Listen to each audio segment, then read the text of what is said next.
Reddit. What is a service that you're surprised more people haven't heard about or haven't been using?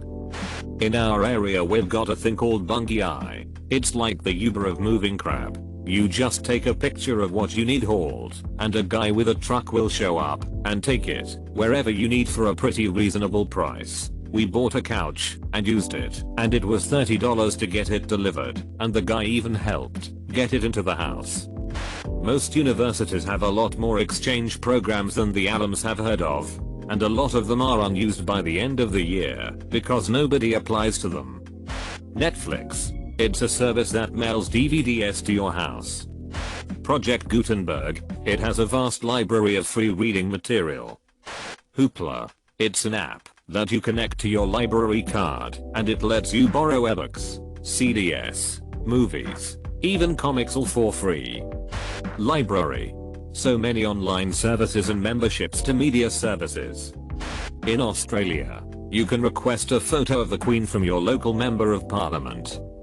Camel. It sends you price alerts for whenever a product lowers its price to what you want on Amazon.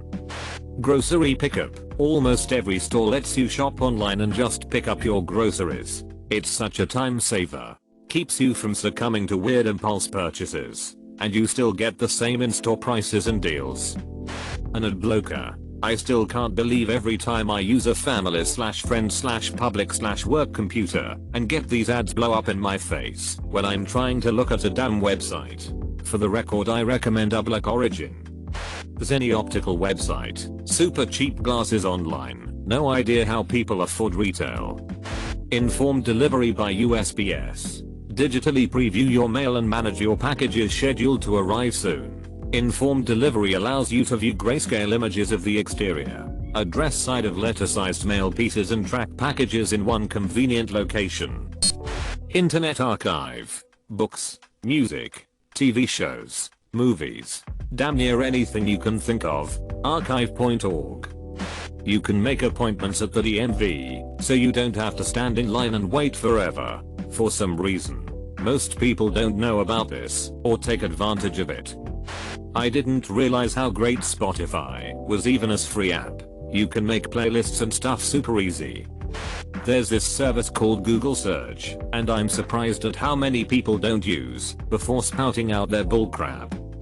Aside from libraries in general, because let's face it, libraries are awesome, there's also Libby and Overdrive. Your local library almost certainly has an ebook and audiobook borrowing service, where you can get them sent straight to your phone or tablet or e-reader for free. All you need is a library card and a PIN, which they'll happily set up for you in branch. However, your library's selection might be a bit crap. In that case, you might want to look into getting an out-of-state card. Brooklyn, for example, offers an out-of-state card for $50 per year. It's free if you're a New York State resident. That will give you access to about 122,000 ebooks and 27,000 audiobooks, and is significantly cheaper than an Audible subscription. But seriously, use your local library. Most of them offer services you would never have considered, including language classes, book groups, computer access, genealogy services, tool rental, DVDs and games, story time sessions for kids, mother and baby groups, you name it. It's a lot more than just a room full of books. Plex. It's a bit like your own Netflix, but for your own media files, which may or may not include illegally downloaded or ripped movies. I find it's a good way to view videos I take, as well as those legal digital copies of movies. Skiplagged. It's an app where you'll find some of the cheapest flights and accommodations ever. They work in a way where they'll make you buy a ticket to a specific city with a stop where you are headed, and you can just not catch the second flight, or they'll just give you straight up cheapest tickets online. Public libraries. You fund them through your taxes. America. Use them, please. Password managers like LastPass/Lane. WAS. It's like GPS 2.0. It alerts you of anything another WAS user lists as a hazard on the road. Car stopped on the shoulder? Alerted. Police up ahead? Alerted. You passing a car that might be your friend but can't tell? You'll see his icon. It's great. Garlic bread. I really don't see enough people making use of such a versatile, on-the-go snack. Bird scooters, if your city has them. They're the most majestic goddamn things in the world. They're these little electric scooters that this company called Bird will drop all around the city. You download the app on your phone with a map that shows all of them. You scan a little quarter code and the scooter unlocks. You can take one for like 10 miles, and it will only cost you like $5. When you're done you just drop it off literally anywhere, and end the ride on the app. They only go about 15 miles an hour or so, but every time I ride one I've got the biggest crap eating grin on my face the whole time. Edit, till people on the west coast really freaking hate bad scooters. But you guys have El Pointer, Santa Monica, San Diego, Portland, Seattle, San Francisco, and all the really cool crap that living in those places gives you access to, including but not limited to legal weed, being able to see every artist live you've ever wanted to see, every kind of arts culture imaginable, beaches, God knows how many sports teams, in and out burger, beautiful women, beautiful men, crap loads of money, and this list could go on forever. Meanwhile in the Midwest we have Chicago and Minneapolis, Milwaukee, Detroit, and St. Louis are also there, but nobody pays attention to them unless there's a riot. All we have is snow, seasonal depression, cheap alcohol, psoriasis. Chicago and Minneapolis, let us enjoy our fancy little scooters. Instacart grocery delivery turns your half-day trip into a 10-minute online experience for like a $7 delivery fee. TaskRabbit home repair / side project stuff. Much in the vein of Uber / Instacart. You put in a job, someone comes and does it. Skip the dishes / Uber Eats meal delivery service from a variety of restaurants. When I suffered a major shoulder injury and was too high on painkillers to drive, I simultaneously had a guy bringing me groceries, a guy bringing me lunch, and a guy cleaning up the loose metal bits from my unfinished basement floor. During all this time I was taking a nap. Parsec allows for you to play with other people with local multiplayer games from different computers. It's not really a service, but my university has so much free stuff people ignore. 10 free 3D printer users per semester, and a discount beyond that. Free, unlimited access to an HTC Vive with quite a few games. Hell, they even let you sign into your Steam account to play a game they don't have. Not to mention tons of free tutors for almost any class. All of this is in the same building, and no one seems to know or care. Tubi TV free TV shows and film some really good content there, way better than Crackle. Using Rainimud site or a similar app when they are unable to focus on one thing and are thinking too much. It helps me calm down and makes me more focused. Blue light filter apps. Strangely I use Twilight on my phone most of the time. It makes reading on mobile much more comfortable, and hey, you can even use your laptop or phone before sleeping. Won't affect your metabolism level. Google Keep. You can share a list with someone. It's perfect for toddlers or groceries. Project Fee. I can't say enough good things about it. I love using Google as my phone carrier.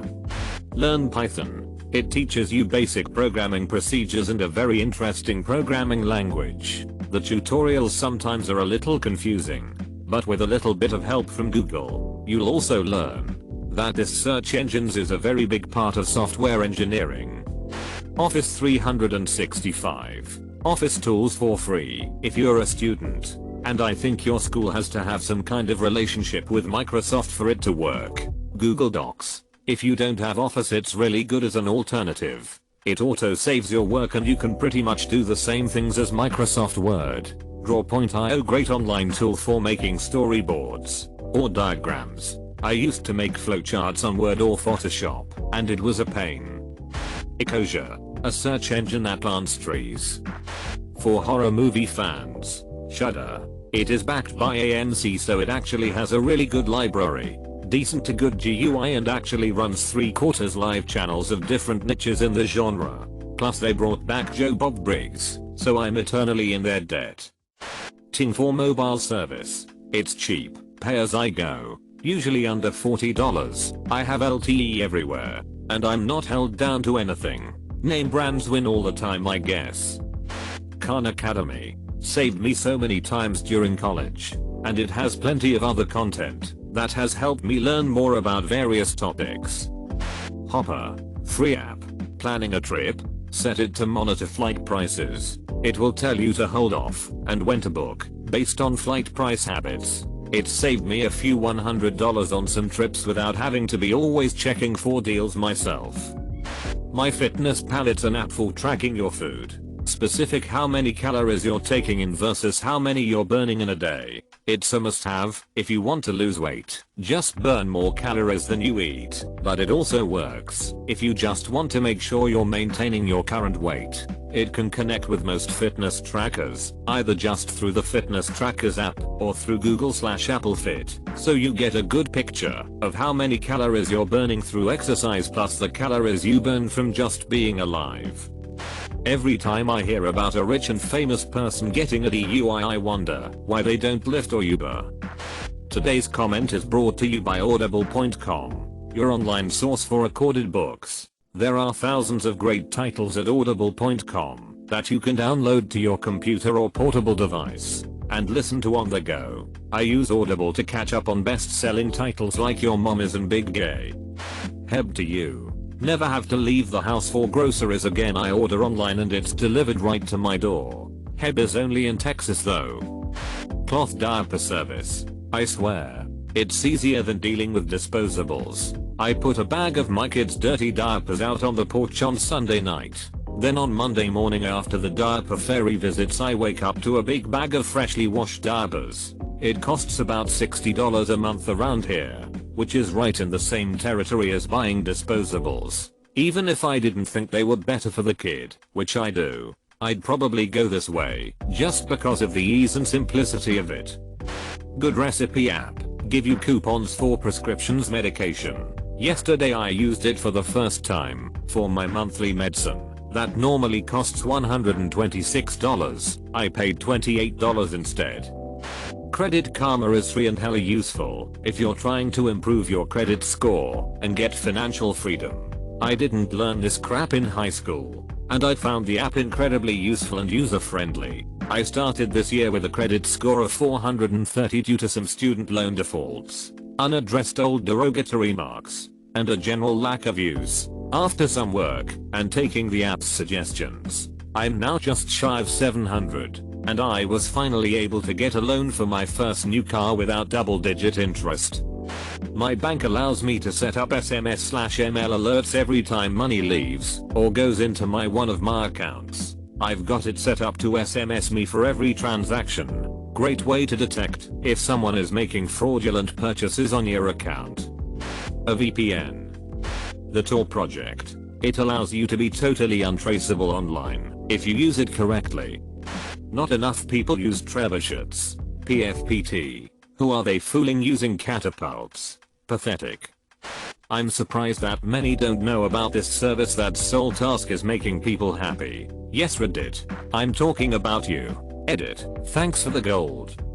Google. I'm always baffled when people say something like I've always wondered, and I take out my phone, Google it, and find the answer in less than 20 seconds. Habits. They are probably selling my information to numerous companies, but I made $200 in the past year from things I would buy online anyway, so no complaints. In my area, DMV, there is a laundry service called Sudsher. For $1 a pound they will pick up, wash, dry, fold, hang if you'd like, and deliver your laundry back. For a single guy like myself, it's pretty cheap. Usually about $20, and it prevents me from having to drive to my mom's house or pay $8 load at my apt. Complex. Doctor on demand. I was able to video call a doctor at like 1 in the morning, explained my issue, and she sent a script off to my local pharmacy that I picked up that morning. Only cost $20 copay, but even without insurance it's a maximum of $50. Can't wait to save this thread and never open it again. In-home pet euthanasia. It is a wonderful service that allows you to say goodbye to your pet without a scary visit to the vet's office. Cannot recommend it highly enough. Bing. Just kidding. Please continue with this thread. Unroll me. It finds junk emails and helps you unsubscribe or do a daily roll-up, so you can still get the emails, but only so often, so it's not blowing up your inbox. Google Photos. Free unlimited photo storage and pretty high quality with automatic backups on your phone, plus being able to merge photo libraries with family members. Why the hell are you not using it? Airport lounges. Seriously. For about the cost of a single meal in an airport restaurant, you can instead spend hours lounging in a leather chair and enjoying all the buffet food and booze you can consume while charging your devices and watching planes land. Uber/Lyft. I was shocked to find that only 15% of American adults had ever used the services. I'm always surprised when I hear a radio commercial at a public place, like, "Don't you frickers know about Spotify? It's like $9 a month and your freaking employees have to be here all day. Let them make their own playlist." I would have fun with music if I was the manager somewhere. I play volleyball on Tuesday nights and there is this giant beach complex. Hundreds and hundreds of people a night playing on like 18 courts. They play Pandora with commercials. Are you kidding me? Privacy.com. For the low cost of nothing, you can generate virtual credit cards that can be limited or shut off at any time. If you are an engineering student or have access to a EDUML, the Autodesk Education Program. If you are an engineer, free Autodesk Inventor. All their software from 3ds Max to Maya to Revit to AutoCAD to Inventor is free if you are a student. Please, if you are a student, use these instead of that garbage Fusion 360 program, which you should only be using if you aren't a student or aren't able to get access to a EDUML. Library Genesis. Definitely not legal, but it has basically every textbook on its website available to download as a PDF for free. The War Amps key tag in Canada. My entire family each has one on our keys, and nearly all of us have lost our keys at least once and received them back in the mail. It's been around since 1946, and I've never seen anyone else have the tag on their keys. It's so simple and it's free. Telegram. The best messaging application IMO. Community health centers. Anyone can use. Insured/uninsured/Medicare/Medicaid. Non-profit. Not a government agency. Your price for your office visit and labs based upon your income, especially if you don't have insurance. Also, you can buy medications through the 340B program, so that $500 box of insulin shots costs you $20. Google Voice. Great service. Heal. It's an app that does house call doctors direct to your door. Amazing for parents or busy people. 7 days a week. I had a doctor come to the office to look at something when I was busy. Same price as going to the office. No wait. No germ-filled office. No physician's assistant instead of doctor. chub.tw. Lets you access full texts of journal articles. Over 90% success rate in my experience. For free. Instantly. With occasional capture entering. It's insanely useful for anyone doing any kind of research relying on journal articles. If you are having an issue with a federal agency, this includes things like the ACA Health or exchanges. Contact your local congressperson. Each congressional and Senate office has a number of constituent services reps that can contact federal agencies on your behalf. They have relationships with these agencies and know the loopholes and rules better than most. Even if they can't help directly, they can point you in the right direction of who to speak to. Send My Bag. It's a website that delivers luggage and ships it. Great for traveling or being a student. It's AppRecheck. Seriously, it's only $85 and they treat you like you are in first class. Honey, a Chrome extension that will automatically try a bunch of discount codes when you're checking out at an online store and then give you the best deal. Also tracks changes in Amazon prices and you can earn cash back at some stores. As a driver, Lyft. Anytime I pick up a guest with my Lyft driver app open, I ask them why they chose it over Uber, and they generally say things like the drivers are nicer, the cars are nicer, the rides get there quicker, etc. I fed the same way. I generally have better experiences with Lyft than with Uber. Plus, with Lyft I get a bigger cut of the fare. So please folks, choose Lyft more often. iNaturalist. It allows you to take a photograph of any animal or plant, or anything living, and it accurately suggests what it is. If you add the location it was seen and someone else on the site/app agrees with you on what it is, then it becomes research grade and your post can be used for scientific research. Also, if someone doesn't agree with someone else on their ID of whatever, they can suggest what they believe it is. You get lynda.com for free with your library card. It's amazing and very few people know about it. Some financial stuff for you younger types. Mint.com, which is run by Intuit.com, a service that tracks your spending habits and also lets you know about upcoming bills. The spending tracking is valuable in the sense that you say, wait, I spent 30% of all my income this month on restaurants. Maybe I need to cut back a bit. Acons.com lets you round up to the next even dollar amount and puts it in an investment account. If you're like most younger people, you don't carry cash, so you use a card. It'll round up, and every $5, it'll invest in an investment portfolio. It does cost $1 a month, but after a few months, my interest and dividends were more than that. Plus now I have a reserve of money that I wouldn't have had, and it's invisible pretty much. App.invest.com, obviously designed for younger people. This is a more proactive small investor site. You can directly invest money into funds, and I think the minimum is $5 initially, and you can set it to be automatic or manually controlled. Please note that investments can lose value and you're not going to get rich overnight. I'm giving these two options because traditional savings accounts at banks are pretty much worthless and they allow you to invest small amounts over time. I'm a huge fan of set it and forget it things like this because it's intimidating to try and come up with say $500 all at once. But $25 a month is a lot less intimidating. It's also fun to watch your portfolio grow. No Robo app for spam calls.